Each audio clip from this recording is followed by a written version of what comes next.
इसका international impact क्या है, फॉलआउट। तो इसमें ग्लोबल ऑर्गेनिक टेक्सटाइल स्टैंडर्ड जियो गोट्स, इसने 11 कंपनियों को जो मेजर सर्टिफिकेट्स एक्रीडिटेशन था वो 2020 में कैंसिल कर दिया। यूनाइटेड स्टेट्स के डिपार्टमेंट ऑफ एग्रीकल्चर ने भारतीय प्रमाणीकर्ताओं की मान्यता समाप्त कर दी 2021 में। यूरोपियन यूनियन ने 5 भारतीय प्रमाणकर्ताओं की मान्यता रद्द कर दी 2021 में। न्यूयॉर्क टाइम ने खबर छपी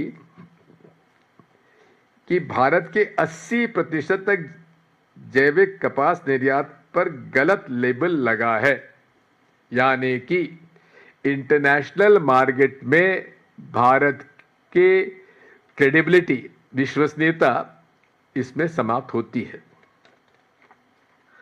अब सरकार की प्रतिक्रिया नेक्स्ट था। मैंने जब भी मेरे पास ये सारी बातें आई तो 27 अगस्त 2024 को मैंने प्रधानमंत्री जी को पत्र लिखा और भी उसके पत्र की कॉपी आपको मिल जाएगी। उसमें सारी बातों का मैंने उल्लेख किया और उनसे अनुरोध किया कि आपकी जो योजना यो है PKVY, जिसके अंतर्गत 50,000 रुपये आप दे रहे हैं।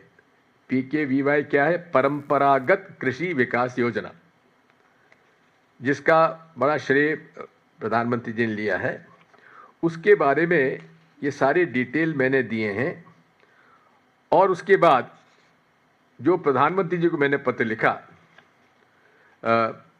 उसका जवाब पीयूष गोयल जी ने मुझे दिया 28, मैंने लिखा था उनको 27 अगस्त 2024 को।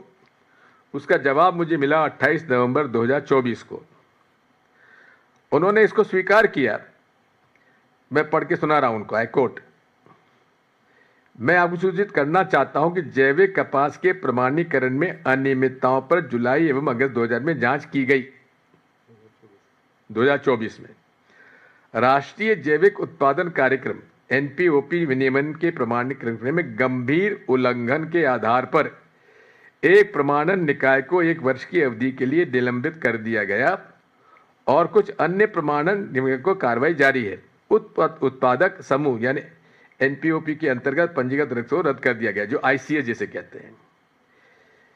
इसके अलावा इस विभाग ने ये पीयूष गोयल जी स्वीकार कर रहे हैं, इस मुद्दे को इंदौर के पुलिस आयुक्त और धार मध्य प्रदेश के पुलिस अधीक्षक के समक्ष उनको दिया गया है कि मामले का संज्ञान लेकर कानूनन कार्रवाई करिए और FIR दर्ज करिए। और उन्होंने विश्वास दिलाया कि वाणिज्य और उद्योग मंत्रालय इस मामले पर उचित कार्रवाई जारी रखेगा।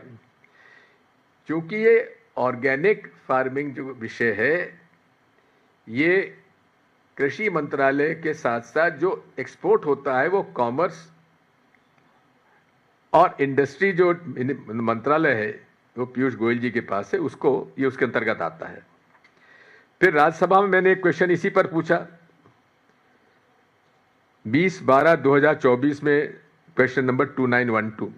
उसमें भी उन्होंने इस बात को माना कि हाँ गड़बड़ी हुई है, लेकिन हमने उस पर कार्रवाई की है। अब 2017 में उन्होंने कुछ मापदंड तय करे थे कि इसमें किसी प्रकार से इसका उल्लंघन नहीं होना चाहिए 2017 में, लेकिन पालन नहीं हुआ। वो खुद स्वीकार करें पालन नहीं हुआ। क्यों नहीं हुआ? क्योंकि हजारों लाखों करोड़ का व्यवसाय इंटरनेशनल मार्केट में ऑर्गेनिक कपास को बताकर इनऑर्गेनिक कपास को बेचा जा रहा है। इनऑर्गेनिक जो यहां पे एग्रीकल्चर प्रोड्यूस है वो इंटरनेशनल मार्केट में उसकी 3 गुना कीमत बढ़ जाती है। यानी कि 5,000 रुपए कुंटल का कपास जो कि भारत में मंडी में बिकता है, इंटरनेशनल मार्केट में 15,000 रुपया प्रति कुंटल हो जाता है। अब आप समझ सकते हैं कि केवल एक ट्रांसफर सर्टिफिकेट पाने के लिए उन्हें कुछ करने की जरूरत नहीं होती है। सर्टिफिकेशन एजेंसी के पास गए, एक बैग उनको पकड़ाया, ट्रांसफर सर्टिफिकेट लिया और ट्रांसफर सर्टिफिकेट से उन्होंने उसको उस प्रमाणीकरण के आधार पर इंटरनेशनल मार्केट में ऑर्गेनिक प्रोडक्ट के रूप से उन्होंने उस पर कमाई कर ली।